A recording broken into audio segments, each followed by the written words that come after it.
5 kisi-kisi materi pokok seleksi P3K Kementerian Hak Asasi Manusia tahun 2026.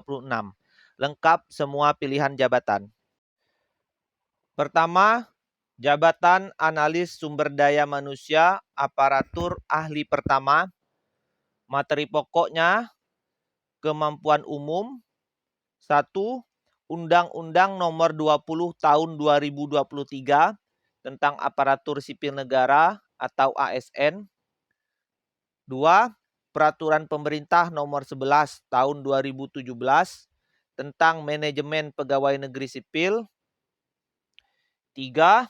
Peraturan Pemerintah Nomor 17 Tahun 2020 tentang perubahan atas Peraturan Pemerintah Nomor 11 Tahun 2017 tadi. 4.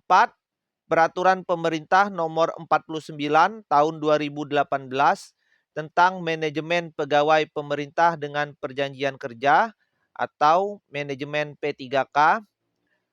5.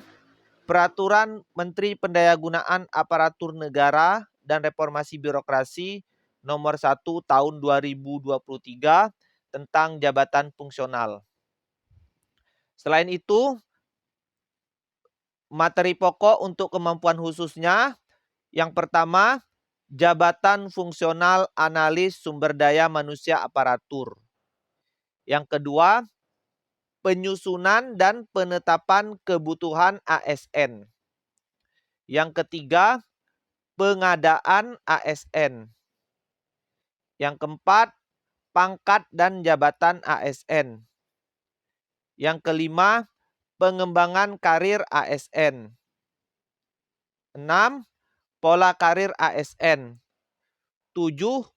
Promosi ASN. 8. Mutasi ASN. Jadi inilah kisi-kisi materi pokok untuk pilihan jabatan analis sumber daya manusia aparatur ahli pertama.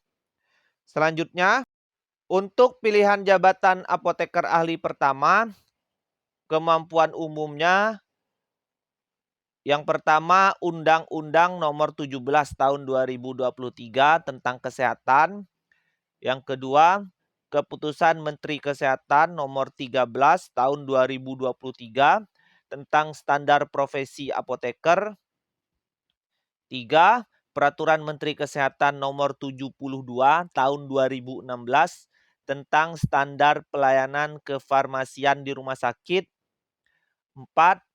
Peraturan Menteri Kesehatan Nomor 74 Tahun 2016 tentang standar pelayanan kefarmasian di puskesmas. 5. Mengenai kode etik apoteker. Selanjutnya terkait kemampuan khususnya, materi pokoknya diantaranya 1. Penyusunan rencana praktik kefarmasian. 2. Pengelolaan sediaan farmasi, alat kesehatan, dan BMHP atau bahan medis habis pakai. 3. Mengenai pelayanan farmasi klinik. 4. Mengenai pelayanan farmasi khusus. Dan 5. Mengenai penerapan farmakoekonomi. Jadi ini kisi-kisi soal untuk jabatan apoteker ahli pertama. Selanjutnya, untuk pilihan jabatan penata layanan operasional, yang pertama melakukan kajian awal terhadap permasalahan layanan operasional. Yang kedua, menyusun rencana layanan operasional. Yang ketiga, menyiapkan bahan dan peralatan layanan operasional. Yang keempat, melaksanakan layanan operasional sesuai hasil kajian. Dan yang kelima, mengevaluasi pelaksanaan layanan operasional. Ini merupakan kisi-kisi materi pokok untuk pilihan jabatan penata layanan operasional.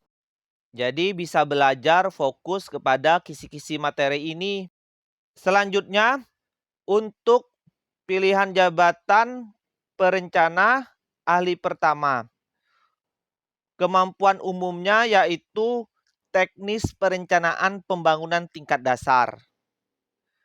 Sedangkan untuk kemampuan khususnya, yang pertama perencanaan pembangunan bidang ekonomi tingkat dasar, yang kedua perencanaan pembangunan bidang sosial tingkat dasar, dan yang ketiga perencanaan pembangunan bidang spasial tingkat dasar.